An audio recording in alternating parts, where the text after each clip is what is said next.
hinaharap na kailanman ay hindi naman nagsilbi para sa ating bayan. At kailanman, hindi natin makikita ang kurikulum nito bilang sagot sa krisis at ang 2 taon nito bilang sagot sa krisis na kinakaharap ng sektor ng edukasyon.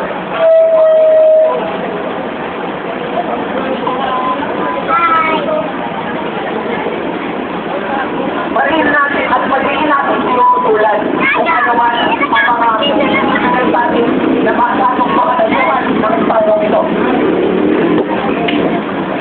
Hindi lamang mga tayuan dahil nag-iimbita na ng mga ngayon nag-iimbita ng mga tayuang regisante at mga turista para magkakitaan ng ating bayan.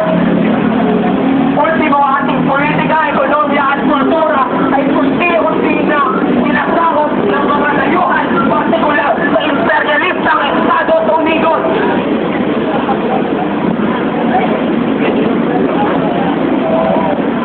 Anong sagot dito, mga kasama?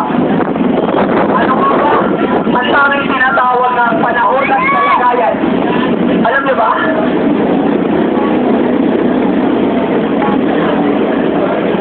Maraming salinig tayo pero alam na natin lahat na hanggang hindi tayo lumalaban ng lubusan, hindi natin ipinapakita ang ating solidong lakas, hindi natin magagapi kung ano man ang dapat nagapiin at kung ano ang pinapakita ng estadong ito na siya rin namang nagbabatura sa kanyang mga kababayan.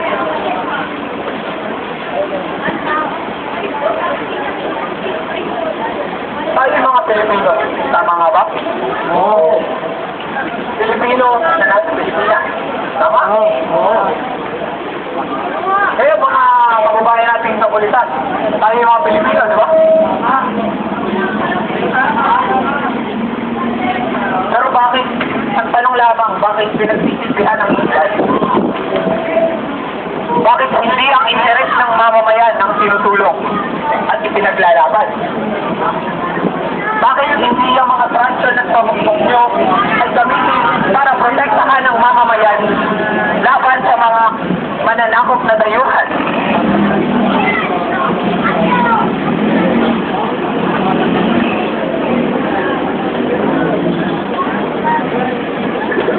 At bakit hindi ipinapabot pagpupugay sa isang pagkilos kanina sa embahada ng Calooc?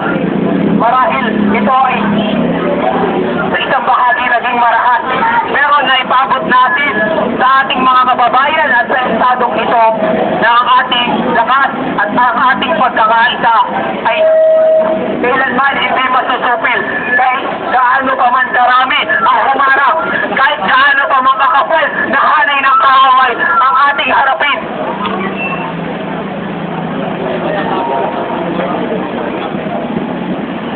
Kaya mga kasama, mga kababayan,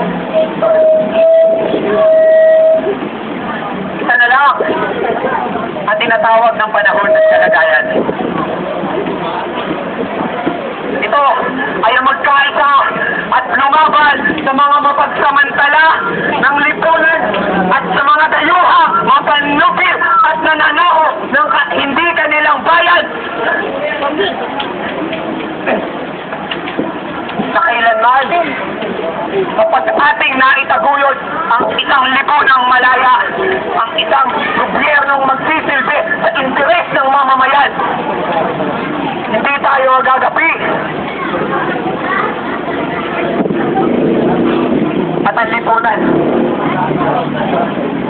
ang panlipunan pagbabago, ang lakas ng sambayanan ay atin. Muli, isang maalap na pagbati ang pinapaabot ng Liga Filipino Students. Pulis! Pulis! Pulis!